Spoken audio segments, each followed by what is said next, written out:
Assalamualaikum warahmatullahi wabarakatuh. Waalaikumsalam warahmatullahi wabarakatuh. Halo sahabat OPP semua, balik lagi sama kita berdua di OPP, obrolan bawah pohon. Pohonnya nggak kelihatan cahayanya. Pohon banyak. Nggak kelihatan di belakang kita apa? Tebak apa? Ada bangunan. Kalau kelihatan syukur, kalau nggak kelihatan tebak aja sendiri. Oke, sahabat OPP, apa kabarnya? Semoga hari ini dimana sahabat OPP muter video ini dalam kondisi sehat semuanya. Amin. Kalau tidak sehat, mudah-mudahan video ini jadi tombo obat. Tombo Obat anti. dari obat. Jadi 4 sehat 5 M. 5 ember, 5 miliar. Ya, sahabat, kita mau menyoroti satu apa ya? Kalau kasus enggak ya? Satu berita lagi. Cuman ini kemarin sempat rame. Ini tentang tambang yang dikasih kelolakan kepada ormas. Nah, ini dia. Jadi sebenarnya agak kaget juga, Bu ya. Weh. Yang sebelumnya ormas yang satu gitu ya. Kemudian ribut nih. Ya. Setelah dikasih ormas satu udah.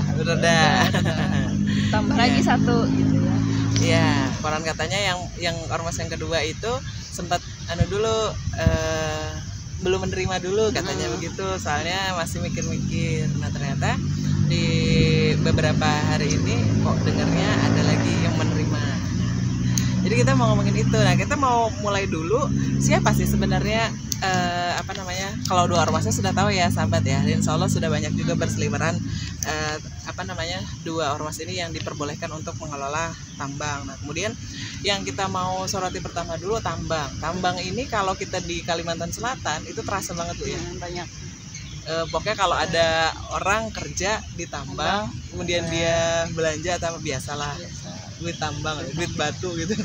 Karena di Kalimantan Selatan banyaknya batu bara. Ya, kalau daerah lain dan pengusaha tambangnya kan ya aja kan rajir gitu. Gimana ya kehidupan mereka gitu ya. Pakai ciri-ciri.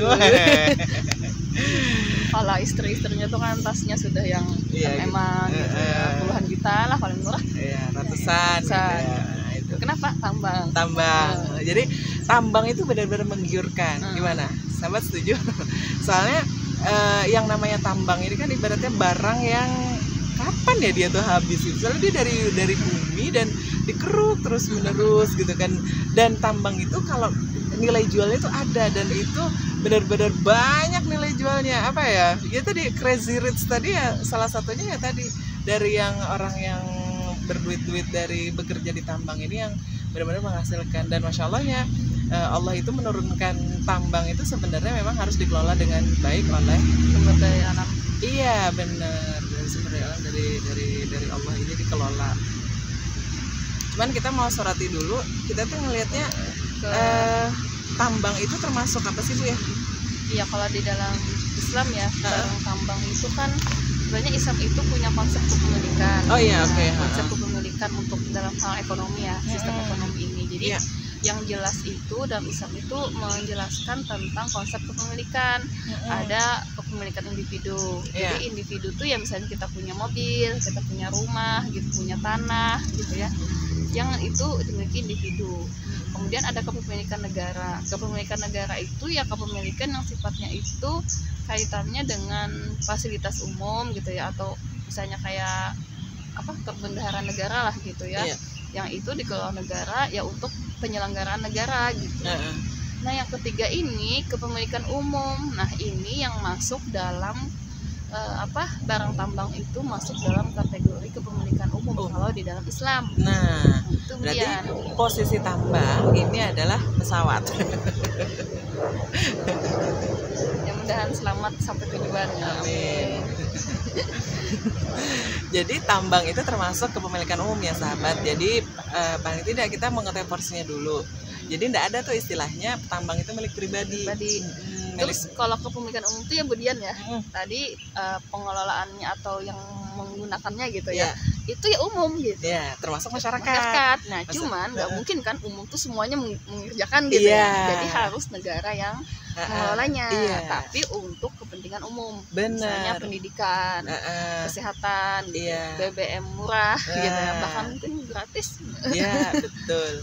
Jadi memang kita juga merasakan. Nah, kebanyakannya selama ini kalau ngurusin ngomongin soal tambang itu yang berhak memiliki itu hanya segelintir orang yang bisa mengelola, bahasanya begitu, baik swasta, asing maupun swasta dalam negeri. Nah, makanya kalau tadi ada sebutan crazy rich atau orang-orang yang akhirnya kaya dari tambang itu karena tadi dimiliki oleh pribadi-pribadi. Nah, itu yang keliru gitu dalam pengelolaan si tambang yang merupakan harta kepemilikan umum ini gitu. Karena kan harta tambang ini kan tidak terbatas jumlahnya, kemudian ya.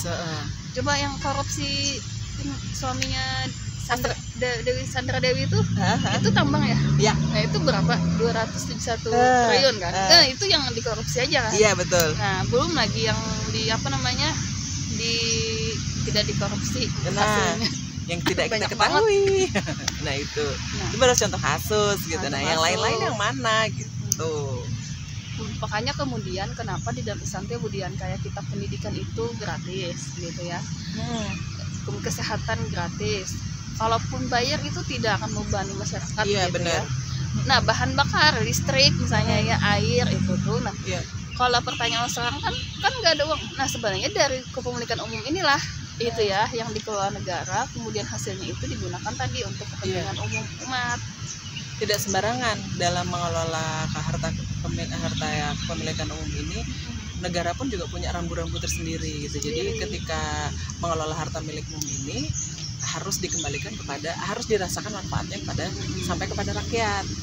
Nggak kebayang. Jadi kalau sekarang rakyatnya kebagian ini aja mah, debu jalanan rusak, atau umroh sebagian pihak, atau hajatan 7 hari 7 malam. Nah, itu habis itu sebenarnya di dalam tambang itu sebenarnya milik kita. Jadi yang termasuk harta milik umum gitu ya. Hadis ini ya, hadis surat Abu Daud dan Ahmad, al muslimun syuraka'u fi salasin. Jadi kaum muslim itu berserikat dalam 3 hal, fil kalai wal ma'i wan nar. Jadi dalam padang rumput, air dan api. Nah, api di sini ya maksudnya tenaga gitu ya, termasuk di situ emas, ya, batu bara, minyak bumi, gas. Jadi semuanya itu ketika dikelola oleh orang yang tepat dan mengetahui dulu bahwasanya barang tambang itu merupakan harta milik umum, dia harus punya punya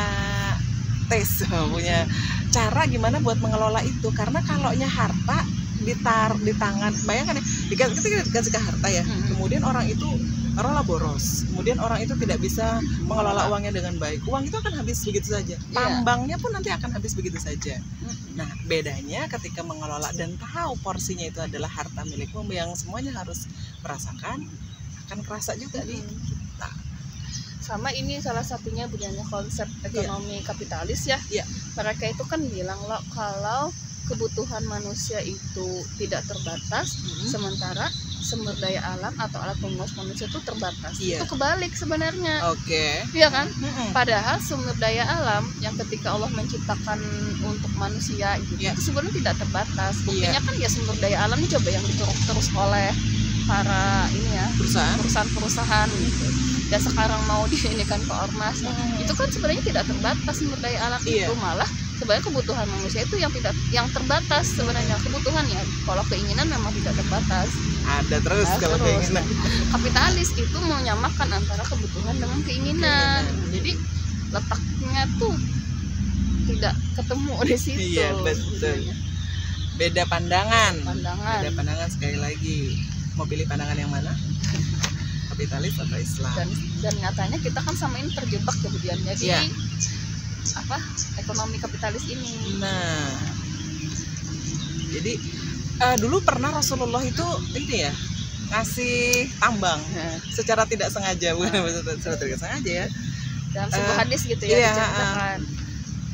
Dari Abiyad bin Hamal itu pernah datangi Rasul, meminta Rasul itu agar memberikan kepada beliau itu tambang garam untuk dirinya, yaitu Abiyad bin Hambal tadi. Kemudian sama Rasul dikasih, ambil gitu ya, ambil gitu kan, silakan ambil gitu kan. Kemudian ketika Abiyat pergi, ada seseorang yang mengingatkan orang yang di majelis tadi berkata sama Rasul, tahukah Anda apa yang telah Anda berikan kepada dia? Sungguh Anda telah memberi sesuatu kepada dia itu seperti air yang mengalir. Banyak gitu ya, banyak banget dan terus menerus. Kemudian lalu Rasul kemudian menarik kembali gitu ya, menarik kembali tambang garam dari si Abiyat bin Hamal itu tadi, dari hadis riwayat Abu Daud dan Tirmizi. Artinya ketika Rasulullah sadar bahwasanya harta itu adalah sebagai air yang mengalir, tahu kalau itu dikasihkan kepada satu orang itu akan buat memperkaya situ tadi, satu orang tadi, dan itu akan menimbulkan kecemburuan gitu ya, atau bahkan ya tadi ketidakmerataan gitu, karena hanya dikuasai oleh segelintir orang. Betul. Gitu. Iya, sekarang tuh kan kayak tambang itu distribusinya juga hanya dikuasai segelintir orang, modal gitu. Benar. Mungkin masyarakat biasa kebagian jadi pekerjanya aja, dan itu seberapa sih gitu ya dibandingkan dengan orang yang orang yang pemodalnya lah.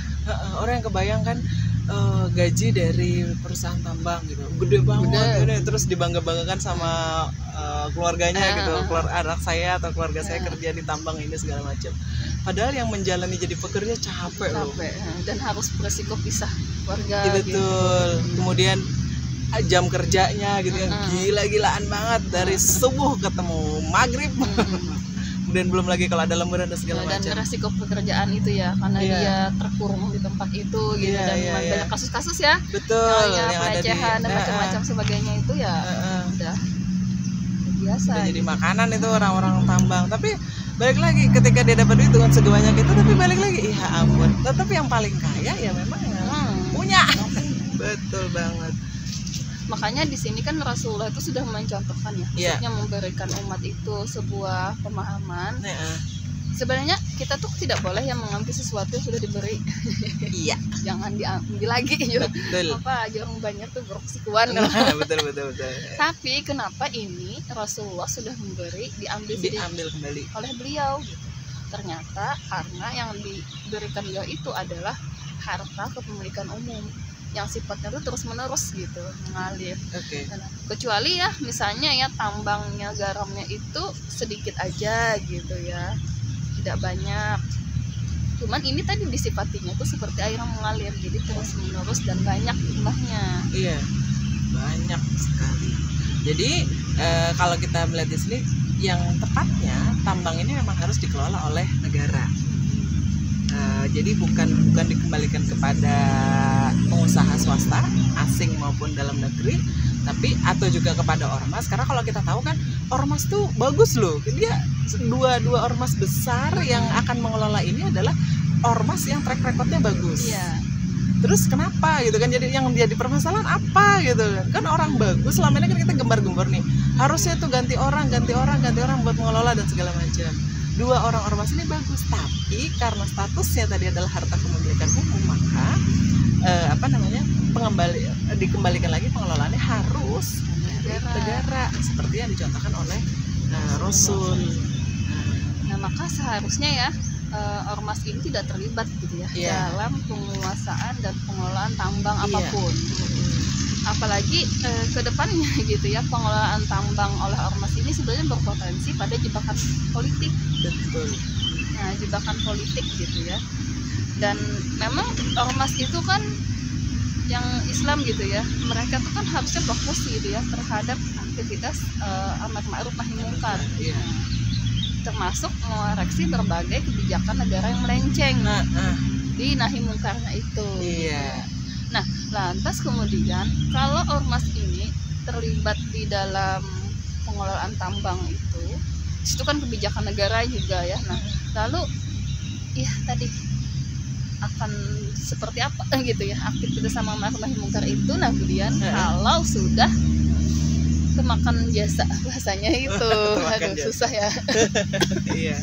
Susah. Enaknya nih dia ngomongin offline. Tapi insya Allah sahabat Habib bisa memahami ya. Iya, maksud dan tujuannya. Dan sebagai penutup, pengelolaan sumber daya alam tambang yang merupakan harta kepemilikan umum ini harus dikelola oleh negara yang berlandaskan Islam. Itu yang paling top banget, dan asli situ nggak akan lagi ada campur tangan orang-orang yang ingin mengusik, termasuk dari misalnya dari orang asing, dari swasta dan segala macam yang ingin mempengaruhi untuk menyerahkan si tambang tadi contohnya kepada swasta. Karena dengan konsep negara yang berlandaskan Islam tadi, tahu rambu-rambunya. Kalau dikembalikan ke negara yang tadi negara itu masih berlandaskan asas kapitalis, bakal balik lagi. Berarti memang yang kita tunggu adalah bagaimana negara dalam konsep Islam yang sebenarnya yang akan bisa mensejahterakan umat. Kapan itu terjadi? Kita tidak tahu. Berarti terjadinya itu kapan? Tergantung kita ya. Betul. Meminta kedekatan kita kepada Allah. Betul. Gitu ya, dan kesadaran umat gitu ya. Betul. Nah, itu sebenarnya itu yang diinginkan. Nah, berarti mulai sekarang yuk kita sama-sama menelaah kembali ketika ada persoalan-persoalan yang terkait dengan sistemik gitu, sistem sekuler kapitalis. Kita lihat banyak kebobrokannya dan kita jangan lupa untuk mencari kepada Islam. Oke, sekian dulu bahasan tambang hari ini. Kita tidak panjang-panjang karena ini sudah panjang. Yang penting itu umat sahabat Abel tahu gitu ya. Oh, tambang itu kepemilikan umum pada Islam gitu. Iya, betul. Nah, ada hak kita loh. Waduh. Ada hak kita di pengen situ. Juga. Baik, terima kasih sahabat Abel semua. Saya Diana Jerwati. Mas Liati. Undur diri. Assalamualaikum warahmatullahi wabarakatuh.